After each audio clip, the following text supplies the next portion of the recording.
మరొక Right. Big weather update వస్తుంది రాజేష్ మనకు. నిజమే, వెదర్ అలర్ట్, బిగ్ అలర్ట్. మీరే వచ్చే 4 రోజులు వర్షాలు కుమ్మైపోతున్నట్ట, జాగ్రత్తగా ఉండు, ఓకేనా? Okay. బంగాళాఖాతంలో ఇక్కడ కాదు, జస్ట్ క్యాచ్. బంగాళాఖాతంలో ఏర్పడిన అల్పపీడనం ప్రభావంతో వర్షాలు పడనున్నాయి. తీవ్ర వాయుగుండంగా మారిన తర్వాత వాతావరణంలో మార్పులు రాబోతున్నాయి. ఉత్తర తెలంగాణ జిల్లాలతో పాటు హైదరాబాద్ లో కుండపోత వర్షాలు పడతాయని వాతావరణ శాఖ హెచ్చరించింది. పూర్తి అప్డేట్స్ మా ప్రతినిధి సుచిత అందిస్తారు. తెలంగాణలోని కొన్ని జిల్లాల్లో 3 రోజులు కూడా వర్షాలు పడుతూ ఉంటే మరికొన్ని జిల్లాలలో ఎల్నినో ఎఫెక్ట్ వల్ల అయితే అసలు వర్షం అనేది కనిపించడం లేదు. అసలు ఎందుకు కొన్ని జిల్లాలో వర్షం పడట్లేదు, ఏ జిల్లాల్లో ఎంతగా పడుతుంది, మరెన్ని రోజులు ఇలాంటి పరిస్థితులు కనబడబోతున్నాయి వంటి ఇన్ఫర్మేషన్ అంతా కూడా మనతో పాటు డిస్కస్ చేయడానికి ఐఎండీ నుంచి రఘు గారు ఉన్నారు. మాట్లాడదాం. హాయ్ రఘు గారు, అసలు ఏ డిస్ట్రిక్ట్స్లో ఫస్ట్గా వర్షాలు పడట్లేదు తెలంగాణలో? మనం ముఖ్యంగా చూసుకున్నట్లయితే అండి, ప్రస్తుతం మనకి యాదాద్రి భువనగిరి ఈ జిల్లాలో మనకి -61% డెఫిసిట్లో మనం ప్రస్తుతం ఉన్నామండి.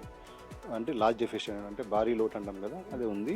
మిగతా చాలా జిల్లాల్లో చూసుకున్నట్లయితే 80% ఆల్మోస్ట్ మనం లోట్లో వెళ్తున్నామండి. అంటే -20 నుంచి -59 ఈ మధ్యన ఉన్నాం. ఇదంతా కూడా కరువు పరిస్థితి అని చెప్పుకోవచ్చు. అంటే 60+ -60 దాటితే కరువు పరిస్థితిగా కూడా లెక్క పెడతామన్నట్టుగా కూడా చెప్తూ ఉంటారు. సో ఇదంతా కూడా కరువు పరిస్థితికి దగ్గరలో ఉన్నామని చెప్పుకోవచ్చా?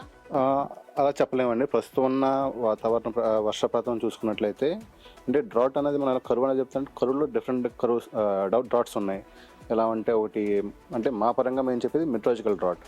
ఎక్కడైతే లోటు వర్షపాతం మనకి ఏమంటాం అరౌండ్ 50% ఎబోవ్ ఏరియాలో మనకి లోటు వర్షపాతం -60 కన్నా ఎక్కువ ఉంటుందో అప్పుడు దాన్ని మనం కరువు కింద మనం తీసుకుంటామండి. బట్ ఇక్కడ మనం చూడాల్సింది అంటే more than meteorological drought we have to see whether is agriculture drought or hydro drought.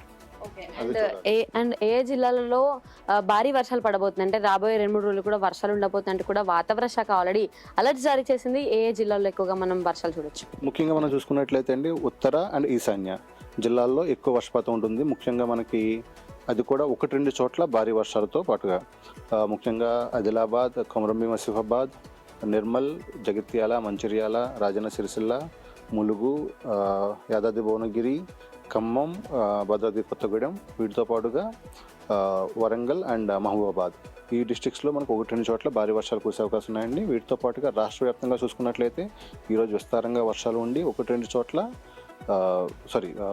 ఒక తేలికపాటి నుంచి మోస్తారు వర్షాలు మనకి ఎక్కువగా నమోదే అవకాశాలు ఉన్నాయి. సార్, మన హైదరాబాద్ పరిస్థితి ఏంటి? హైదరాబాద్లో రాబోయే 3 రోజులు ఎలా ఉండబోతుంది వర్షం?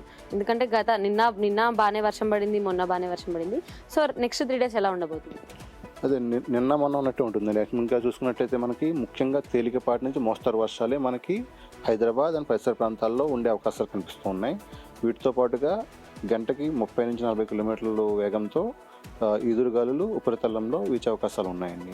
చూసాం కదా, తెలంగాణలోని కొన్ని జిల్లాలలో వర్షపాతం కనిపించకపోతే మరికొన్ని జిల్లాల్లో భారీ వర్షాలు పడే అవకాశాలు ఉన్నాయంటూ కూడా చెప్తున్నారు. అలాగే హైదరాబాద్లో కూడా రేపు, ఎల్లుండి, ఈ రోజు కూడా 3 రోజులు కూడా వర్షాలు పడే అవకాశం ఉంది.